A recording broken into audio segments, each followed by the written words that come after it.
Assalamu alaikum wa rahmatullahi wa barakatuh. Good evening, ladies and gentlemen. It gives me great pleasure to be here with you today. And really, this is such a nice place to be, nice venue. And I would like to really recognize and thank the sponsors and everybody that made it for tonight, and especially for the organizing committee for having this event, because so far this has been really huge success. A couple of months ago I've met them, and when they introduced the idea back in November, not that I had a doubt, I knew this is gonna work and this is gonna be very successful. I didn't think it's gonna be this big and this success. So hand claps for the organizers.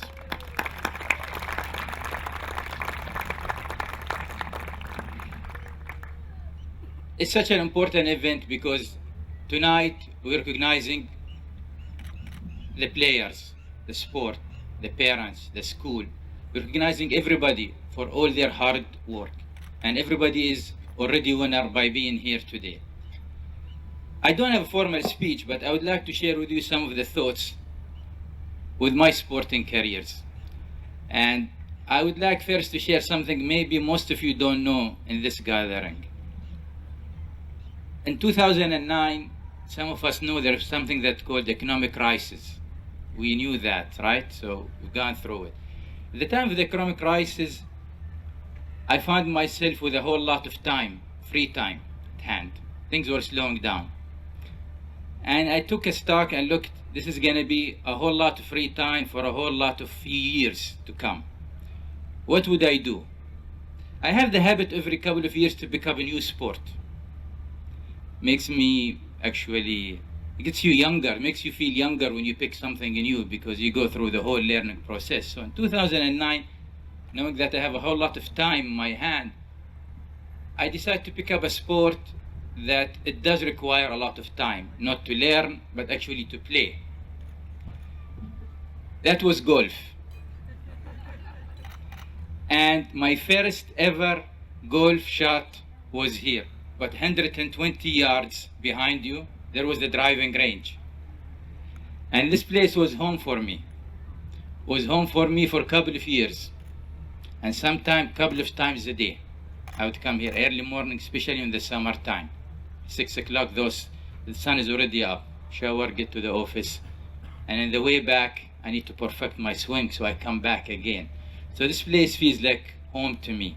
Now the economic crisis is over, and I have what I think is a good golf game. At least that's what my friend says about me.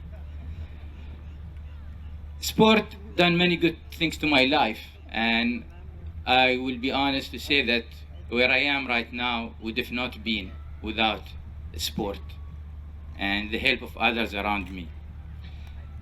I think Ruth already said this morning, said that, many of you guys end up waking in the morning and a lot of dedication that you have to do. When I was growing up and I was a kid, I remember that this was very, very, very long time ago. I might look young, but I'm not that young. So very long time ago, at school, a primary school, I used to wake up early in the morning. It was dark, and I go to school. Just a walk distance back then. We didn't have buses or anything.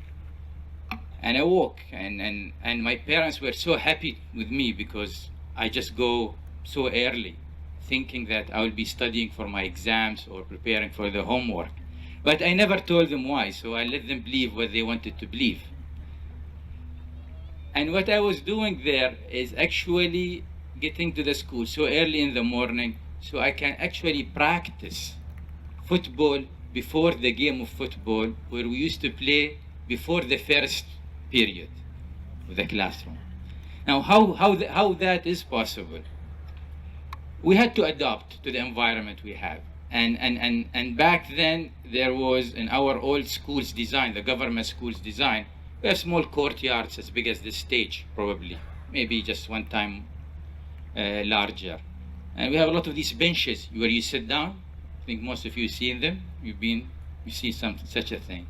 So what I used to do, and you cannot kick football because the benches are so small. And the classrooms, with the windows or not. So sort of engineered what I call old socks football. You have a lot of old socks. All of us do, right?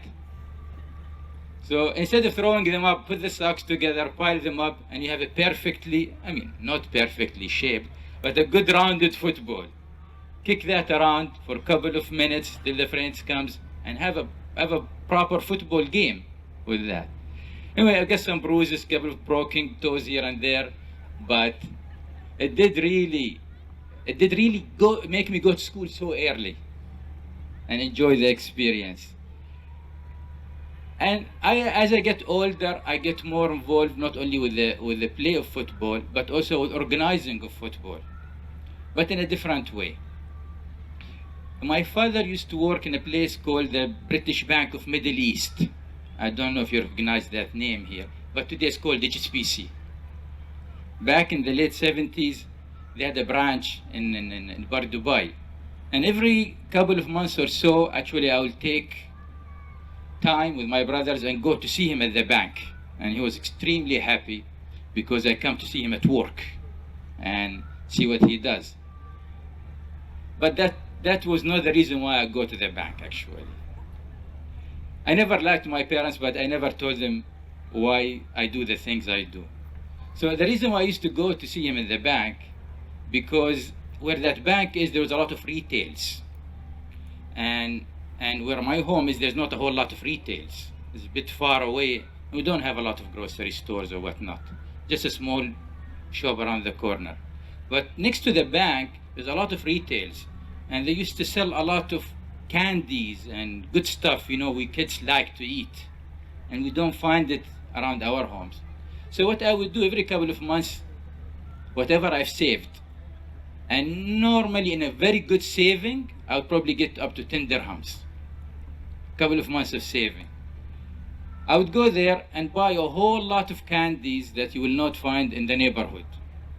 A whole lot of candies. And 10 dirhams back then would buy you a whole lot of candies. And I would go back to the neighborhood, and the kids around me have not seen these candies before. So I start selling them to everyone.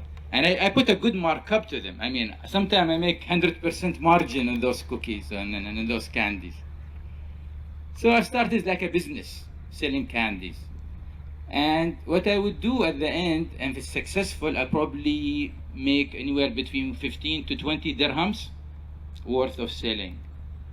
And I would go to the sports shop, which is a bit far also, and pick a trophy and buy a trophy. And it depends. If I have maybe 13 dirhams, I will pick a normal trophy, 15, 16 trophy with a nice wooden base. When I get with a 20, I will get a good trophy with a marble base, those with red marble base trophies. It's so heavy. I'll just take that back to the neighborhood and just arrange a tournament for football.